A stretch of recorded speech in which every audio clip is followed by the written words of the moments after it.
Asia Do Football back again, episode 14, Julian. Yes. Special number in Arsenal fans' hearts. Thierry. Thierry, Aubameyang now as well. No, Thierry. Oh, No, I'm wow. joking. Aubameyang, obviously. Walker. Wow, let's not mention that name. Let's stop talking about Arsenal and give the people who clicked on this video what they want. And we're talking about Palace, Julian. Crystal Palace. Finished 14th. Touching, I know we said let's talk about Palace. I'm going to talk about Palace, but in conjunction with Arsenal. Zaha touted before, and there's a big. It's like every season, isn't it? Every summer.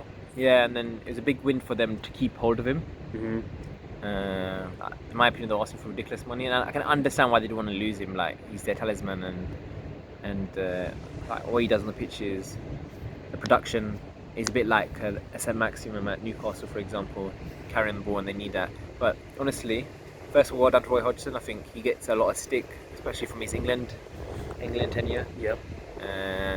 I think he is a good manager. He did so much good things at Fulham at one point. Remember, they were Europa League. Yeah, Europa League stuff. They did really, really well there. So I think there was a good manager, and probably for Roy Hodgson, who had probably failed at Liverpool. Liverpool fans will say. I think most people would say that.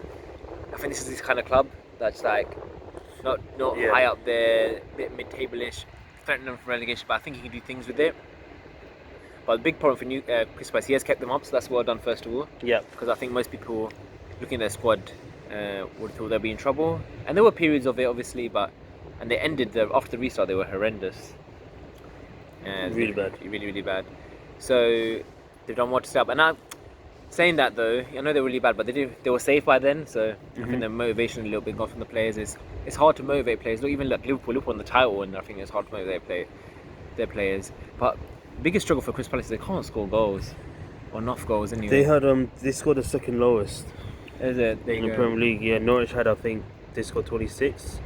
So Palace had 31 goals, which is just not enough. I think it seems to be Palace's issue for ages. Like, they still can't score goals. I mean, Benteke doesn't seem to turn up. How good was he, man, at Villa when he first came to the league? So good. Like, header, he's strong, pace, everything. Everything. And he was like linked with everyone at one point. Like, I don't know about you. Yeah, I wanted him at Arsenal from Villa back in the day. I just went totally wrong. I think a lot of people put it down to him getting injuries, and then he's lost that yard of pace, or it's just affected him psychologically as well. Yeah. Because he still has games that he's okay, and you think, okay, this might be the turning point, and it just doesn't happen. They need to invest going up front. Do you know? Would you go on? No, so they brought in AU. He was on loan last season. This is his first full season with them as a permanent signing. He was a top scorer with 9 goals. Yeah, it's not enough. If a top scorer is not even hitting double digits, yeah, it's a bit. It's so poor. You know, Benteke, I don't know how many goals he got, but I think it's less than 5. Yeah, I think you're right. What do you think of this? What do you think of the Zaha situation? Like, you're Zaha, you're talented. Yeah. You want to leave, I guess, don't you? I think he's taken Palace as far as he can. Exactly, as far as he can. He has to leave, I think. I think Palace owe it to him to let him leave. Demanding £80 million is just silly. I know he's worth that to the team, to the squad, but in this market, and the market's crazy, but he's not worth £80 million. I heard rumours, I don't know how true this is, obviously, correct us if we're wrong in the comments, but I heard the price tag's more 40 million this year. Yeah. I obviously realised a bit. Well, maybe that's down to the pandemic as well. Maybe I'm sure all the clubs have their financial issues. So the issue is, where's he gonna go? Is my other issue.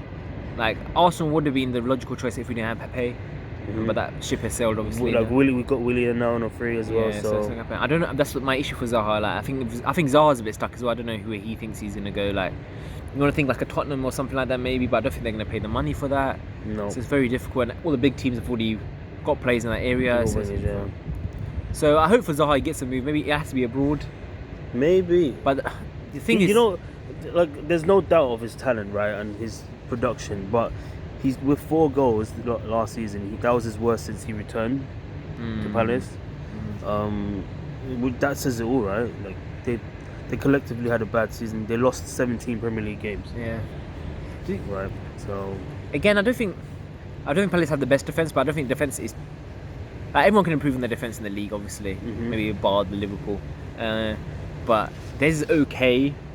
I would say. They got 50 million for Wan-Bissaka. That money hasn't really gone anywhere. You say that, they've just made a signing. Eberechi Eze. Oh, QPR. Is that done now? I think it's done. Okay. Which is a very good signing because he had like 14 goals and 8 assists in the Championship. Sounds like a Zaha replacement to me, though. Exactly. So you never know. Like bringing him in, does that mean that they're ready to let go of Zaha?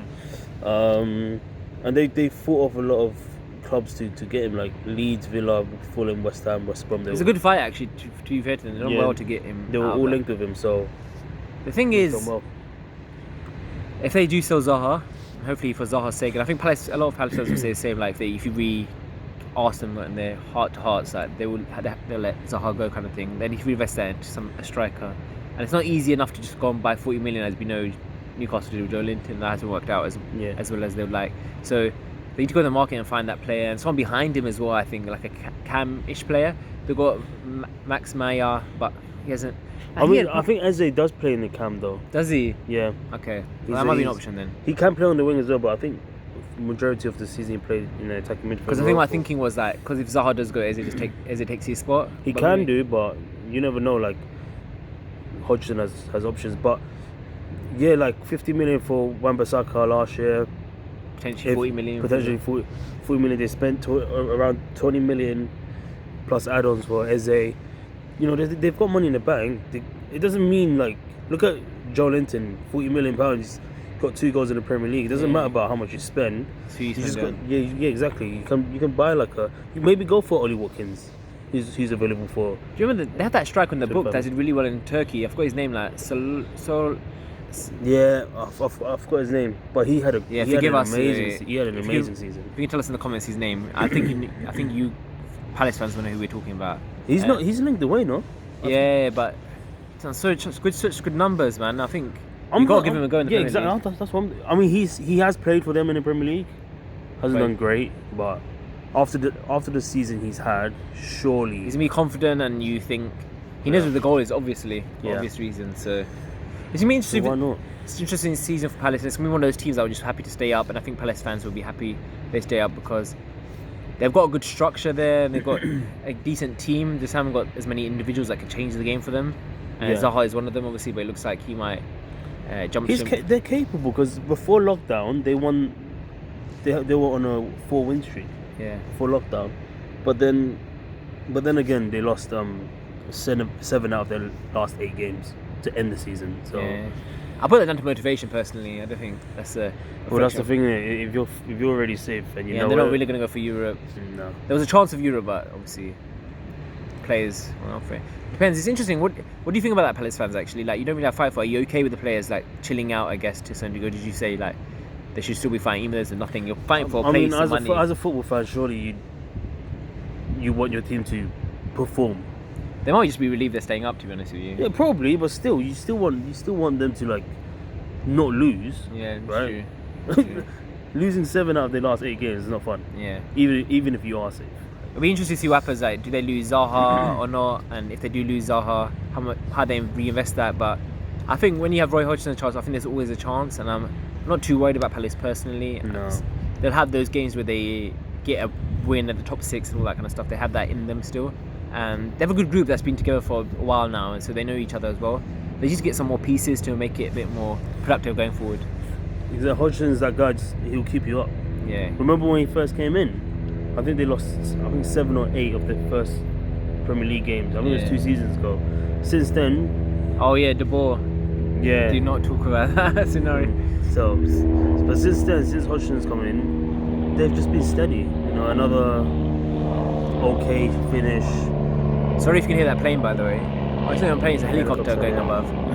Because it's interesting because I think Palace have gone from being a safe manager to let's get someone young and exciting, and then they've gone safe again, and they look like they're sticking with safe now because Hodgson's a bit safe. What I was talking about in the Burnley video, like what is Palace's ambitions? What do they want? Yeah, if it's just to stay in the Premier League? I think there's more obvious. I think they just want to stay in the Premier League personally. But Palace fans, tell us in the comments if you disagree with us and you want more. But do you have anything else to add before we end this video? No, I just want to say I think Eze is a good, it's a positive signing. He's very attacking again. 14 goals, 8 assists for West Brom. Obviously, is a step up to the Premier League.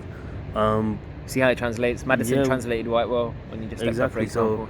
So the success stories out there of people's. Yeah, I think, you know, if he plays to his strength, he might have a good season, but we'll see. And on that note, thank you again for watching. If you like, please like the video, subscribe for more, and click the notification bell because we're going to be uploading more videos very soon. So until next time, See ya. take care.